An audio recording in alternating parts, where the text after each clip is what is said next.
పైకి చేతులు కలిపి చిరునవ్వులు చిందించిన లోపలి అంతరంగాలు విషపూరితం. ఎంత కోపం ఉన్నా, ఎంత ప్రేమ ఉన్నా మనకి ఇష్టమైన వాళ్ళ మీద చూపిస్తాము. ఎందుకంటే వాళ్ళే మన ప్రపంచం కాబట్టి. ఏ విషయమైనా చెప్పడానికి, వినడానికి బాగుంటుంది.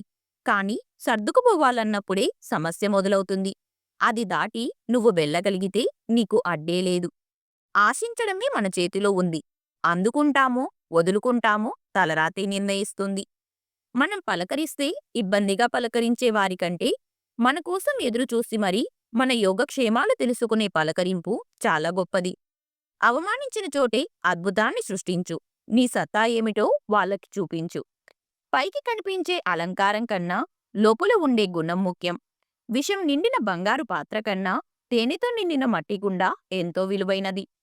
కొన్ని సందర్భాల్లో ముందుకు వెళ్ళడం ఎంత ముఖ్యమో, అవసరమైనప్పుడు ఆగిపోవడం అంతకన్నా ముఖ్యం. దైవం పట్ల భక్తితో నుండు, భయపడనక్కర్లేదు. కర్మకు మాత్రమే భయపడు. దైవం క్షమించినా కర్మ మాత్రం అనుభవించవలసిందే. వద్దు అనుకుంటే వెనుతిరిగి చూడకు. కావాలి అనుకుంటే కడదాకా వదలకు. విలువలేని వారితో వాదించడం, వాళ్ళ మాటలకి స్పందించటం వల్ల వాళ్ళ విలువ మనం పెంచడమే అవుతుంది. కదలని బొమ్మకు కవితలు చెప్పినా, మారని మనిషికి నీతులు చెప్పినా ఒక్కటే. కావాలని దూరం పెడుతున్నప్పుడు కారణం తెలుసుకోవడానికి ప్రయత్నించవద్దు. అప్పటికే 100 కారణాలు సిద్ధంగా ఉంటాయి. గాలి బలం తెలియదు సుడిగాలై చుట్టేంతవరకు. నీటి బలం తెలియదు ఉప్పెనై పోటెత్తేంతవరకు. విత్తు బలం తెలియదు మొక్కగా మొలకెత్తేంతవరకు. నీ బలం నీకు తెలియదు నిన్ను నువ్వు నమ్మేంతవరకు. మనిషి తలక్రిందులుగా తపస్సు చేసినా తాను సంపాదించిన ఒక్క రూపాయి కూడా తాను పోయేటప్పుడు తీసుకుపోలేడు. కాని మనం ఇతరులకు చేసిన సహాయం మొత్తం మనతోనే వస్తుంది. అదే మనిషికి నిజమైన సంపద. ఆ సంపదే మరో జన్మకి మంచి పునాది అవుతుంది. రోజు ఎవరితో మాట్లాడడం అలవాటు చేసుకోకు. ఎందుకంటే వాళ్ళు నీతో ఉన్నన్ని రోజులు బాగానే ఉంటావు. ఒక్కసారి వాళ్ళు నిన్ను వదిలేస్తే ఆ బాధ భరించడం నీ వల్ల మాత్రం కాదు. మాటపై మాట పెరిగితే సమస్య పెరుగుతుంది. మాటకు మౌనం తోడైతే సమాధానం దొరుకుతుంది.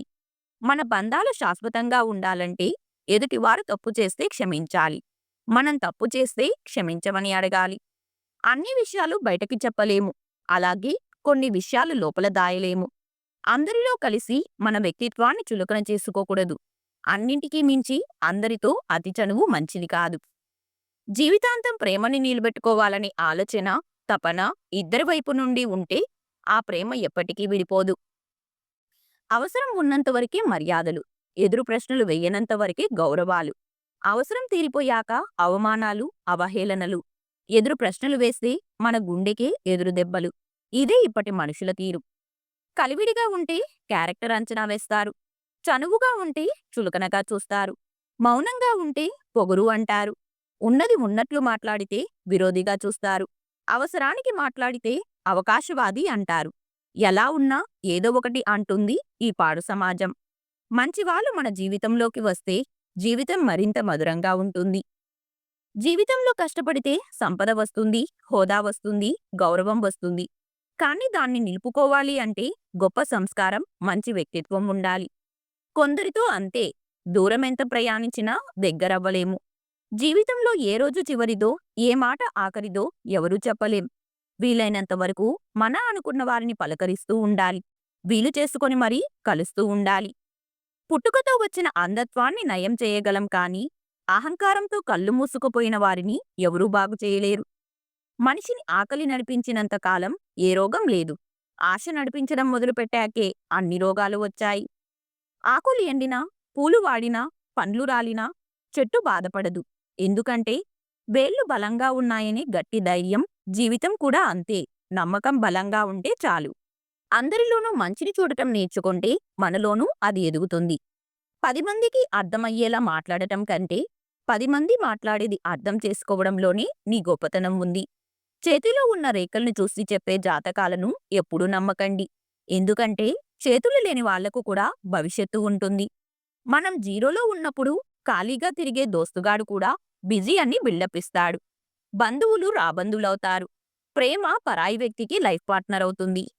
ఒక వ్యక్తి ప్రస్తుతం ఉన్న స్థితిని చూసి అతని భవిష్యత్తుని ఎప్పుడూ అంచనా వేయకండి. ఎందుకంటే రేపు అనే రోజుకి ఎంత శక్తి ఉందంటే అది మామూలు రాయిని కూడా మెల్లిమెల్లిగా రత్నంగా మార్చేయగలదు. ఏ బంధమైనా నమ్మకంతో మొదలవుతుంది, మోసంతో ముగిసిపోతుంది. మానవత్వం సముద్రం వంటిది. సముద్రంలో కొన్ని నీటి బిందువులు మురికిగా ఉన్నంత మాత్రాన సముద్రమంతా మురికిగా ఉందనుకోవడం పొరపాటు. అందుచేత మానవత్వంపై నమ్మకం కోల్పోవద్దు. ప్రశంసలు విని పొంగిపోవద్దు. విమర్శలు విని కలవరపడవద్దు. సమతుల్యంగా ఉండటమే నిజమైన ఆత్మవిశ్వాసం.